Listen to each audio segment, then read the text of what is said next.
Let's refresh our memory about the formulation for a linear regression problem.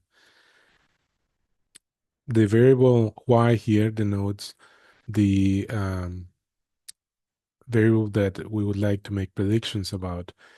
Commonly, we refer to this as the target. The terms with x denote the so-called features of the model. They're also sometimes referred as predictors.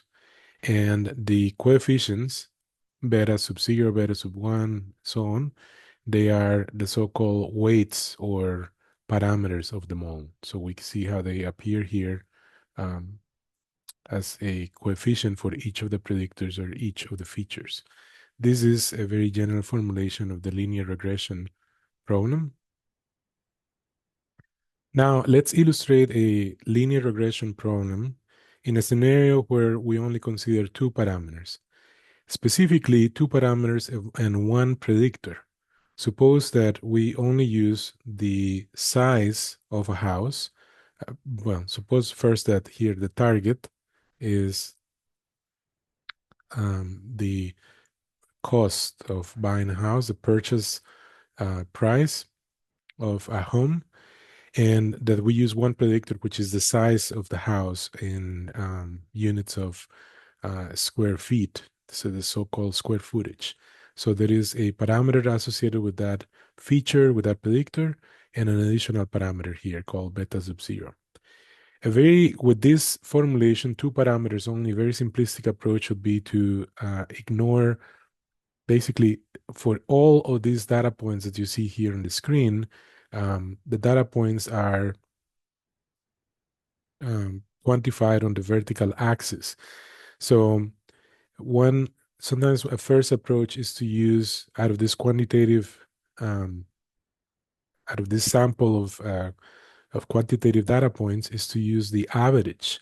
And so one may intuitively use the average value of the prices for the sample of data points as the actual model. And doing so would imply that one is ignoring the feature of size of the house, right? So it's kind of like assuming that that coefficient is 0 and simply using the average value of the price as the actual model. So in this case, you can see that the model is this horizontal line is constant, is exactly the same value across all independent variables here, across all values of the predictor. And to assess how good this model is in predicting, in making predictions, we would measure the discrepancies between the predicted versus observed, which in this case, the visualization of those discrepancies is by using these vertical bars that we call the residuals, right? And so a measure that quantifies performance, how good is the model describing the data, is by adding up these values. And so you can see here that there is substantial error, as we would expect, because this is a very simplistic approach. It's missing a lot of details of the data. Now, but that is also under the assumption that the model only has one parameter. If we were going to include a model with two parameters, then we would expect an improvement. And that's exactly what we see here in this illustration. So the model transitions or evolves from having one parameter only, the model is a horizontal line, into allowing two parameters. And then it gives us, now we find a line that better fits the data points, a line that better aligns with the data points, or better fits. And when we quantify these discrepancies with the so-called residuals, we would expect an improvement, because the total value of these residuals, when added up, it would be an improvement. There will be less. The residuals are also called the errors. So we would quantify a lot less error.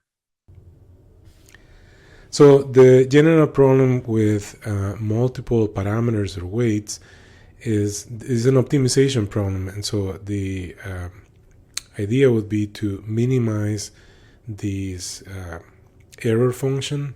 Sometimes this is also called objective function or cost function. So it's minimizing the mean square error function as a function of the weights. And so this approach that is outlined here is using rate of change or derivative information. These are iterations. The optimization algorithm runs over several optimizations where the weights are updated according to this rule. So this so-called gradient involves derivatives relative with respect to each of the weights, and these are derivatives applied to the cost function or the error function. So derivatives of this sum of squares with respect to the weights.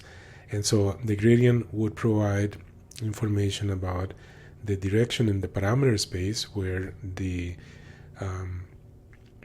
mean square error function is expected to decrease the most. And those are updates implemented by scaling with the so-called step size.